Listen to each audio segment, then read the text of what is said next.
Hey guys, happy Thursday. This will be the last recorded one. We had a live science this morning, recorded history this morning also.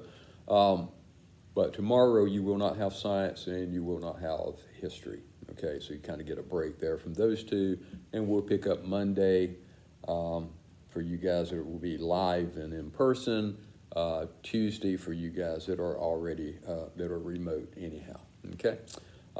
Today we're going to talk about the end of 1929, talking about the stock market crash, which of course leads to the Great Depression. The stock market crash in 1929 was one of the worst stock market crashes in the history of the United States. The value of the stocks fell dramatically over this course of several days at the end of October. Many people lost all of their savings. They lost their homes. Businesses had to lay off employees. Businesses went bankrupt. And the crash signaled the start of the Great Depression. And of course, the Great Depression lasts for more than 10 years. So this was not just an overnight thing or just, it lasted 6 months. We're talking 10 years of hard times. The 1920s was, of course, called the Roaring Twenties. Was a time of economic boom and business speculation. New industries such as the automobile, radios were changing the landscape and the culture of America. People thought everyone was going to be rich, that the economy was never going to stop growing. The optimism called speculation in the stock market. And between 1921 and 1929, the stock market grew by 600%, okay, with the Dow Jones Industry average rising from 63 points up to 381 points, okay? Now, but this crazy growth in the stock market wasn't based on reality, okay? The economy could not continue to grow at such a rapid rate forever.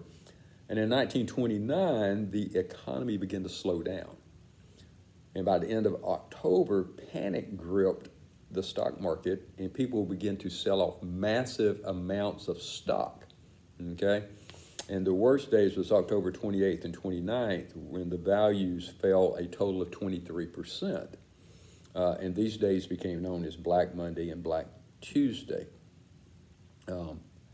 And although the market tried to rally, it never could really recover.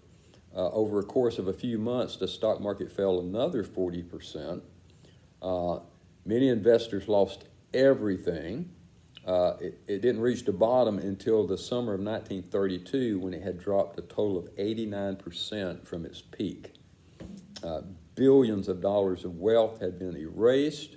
And of course, the country is now really going into a deep economic depression, okay? Some of the major causes of the crash, it's a number of reasons. Some of the major ones were wild speculation, okay? The market had grown too fast and stocks were overvalued. The stocks were worth much more than the real value of the companies that they represented. We talked about this before. Remember we said that, yes, the government could print more money. We could just print paper money all day long.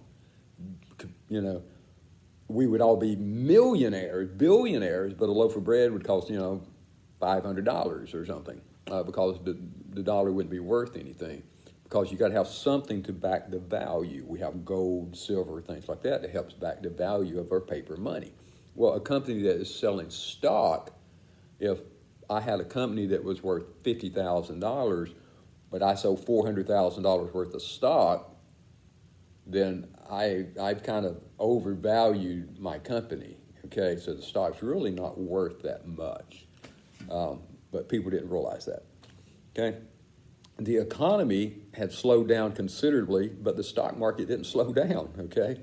And despite the many signs that the economy was struggling, the market continued to rise, okay?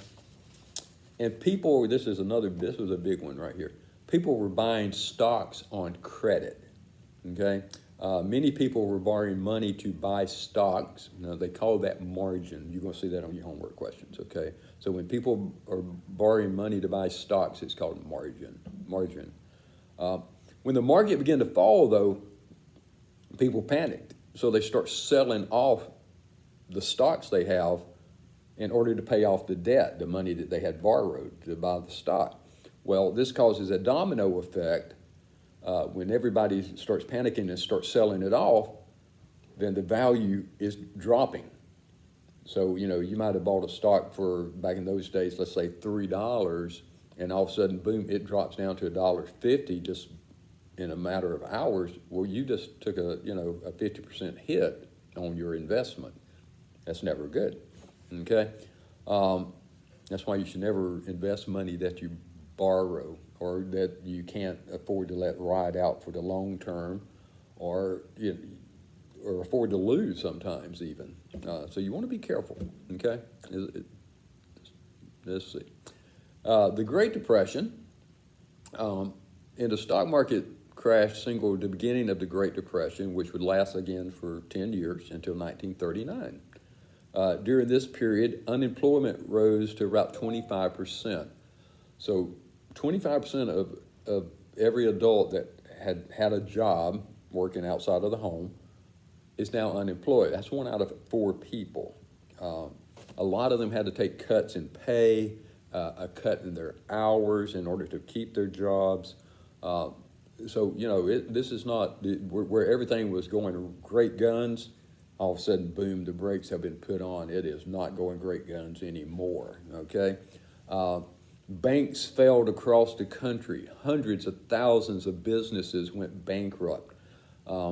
If you ever watched the movie It's a Wonderful Life, where they have a run on the banks, that's what's happening. People are panicking. They're trying to get their cash money out of the bank, and the cash is not always in the bank because it's, they've invested it into other people's homes or businesses and things like that. It's not like they just have a shoebox with all the money that you deposit sitting there and back in these days, it wasn't insured.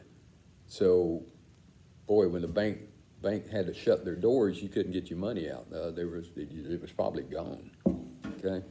Today we have, and we'll talk about that when we hit the 1930s, some of the programs that they came up with. One of them was the government insures up to X amount of dollars in the bank. So if the bank actually closes, you are guaranteed to get your money back.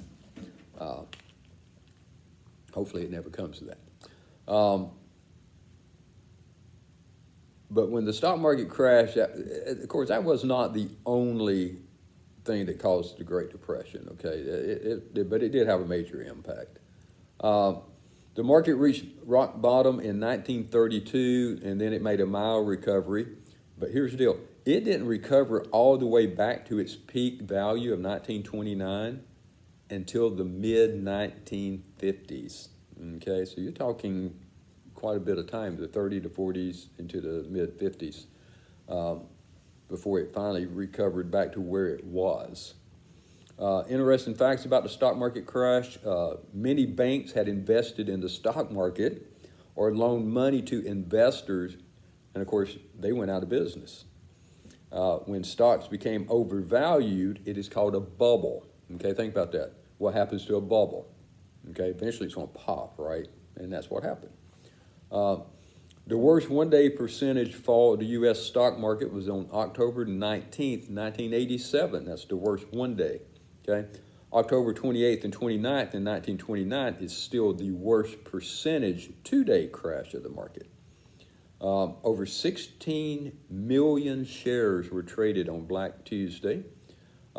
This record volume of shares was not broken for nearly 40 years, okay? So, now you know everything you need to know about the stock market crash of 1929.